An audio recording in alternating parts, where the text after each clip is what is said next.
आदेश. मी नादभक्त आदित्य घाडे पाटील. जीही घरी चंदसूर नहीं उगई तीही धरी होसी उजियारा.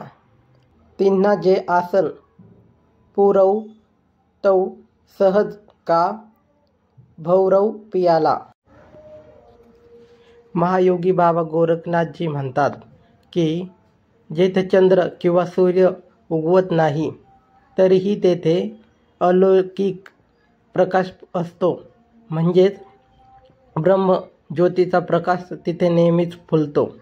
गोरक्षनाथजी म्हणतात की ज्याने तेथे आसन धारण केले आहे म्हणजेच ज्याचे मन त्या स्थितीत आहे त्याला पूर्ण उत्स्फूर्तता प्राप्त होते आणि तो परमानंदाने भरलेला असतो. अर्थात या अवस्थेत साधक अत्यंत निष्पाप आणि अहंकारिक होतो. आदेश. अलख निरंजन.